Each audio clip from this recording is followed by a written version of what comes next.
Menteri Koperasi Budi Aris Setiadi menyatakan akan melibatkan Komisi Pemberantasan Korupsi atau KPK dalam pembentukan 80.000 koperasi merah putih di Indonesia. Budi menilai program tersebut sangat besar, strategis, dan melibatkan anggaran yang besar.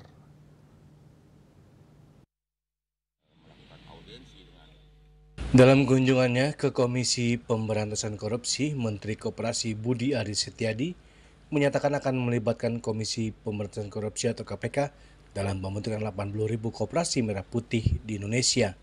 Budi menilai program tersebut sangat besar, strategis, dan melibatkan anggaran yang besar. Budi kembali menambahkan pihaknya akan menindaklanjuti nota kesepahaman dengan KPK. Ia menekankan KPK tidak hanya berperan sebagai pengawas, melainkan sebagai mitra strategis untuk membangun sistem pencegahan sejak awal.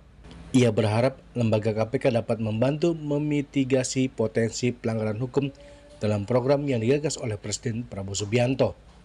Budi mengakui program koperasi Desa Merah Putih memiliki sejumlah risiko, mulai dari legalisasi koperasi fiktif, pengadaan yang tidak akuntabel. Ia mengusulkan kebijakan penguatan agar koperasi bisa berjalan sesuai dengan prinsipnya. Melakukan audiensi dengan KPK sehubungan dengan program 80.000 kopdes merah putih. Karena program itu begitu strategis, begitu besar, termasuk melibatkan anggaran yang sangat besar, maka kami meminta bantuan KPK untuk memberikan edukasi, pendidikan anti korupsi juga untuk para pengelola kopdes, juga pengawasan dan mitigasi resiko. Kita berharap dengan kerjasama dengan banyak pihak, termasuk aparat penegak hukum, KPK, program Kopdes Kelurahan Merah Putih ini bisa kredibel.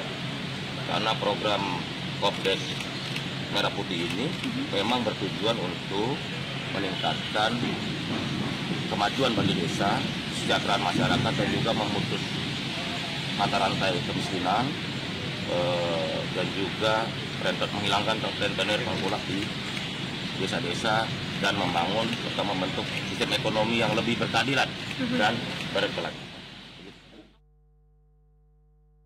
Dari Jakarta, Julius Suharto dan Ketut Sumadiasa melaporkan.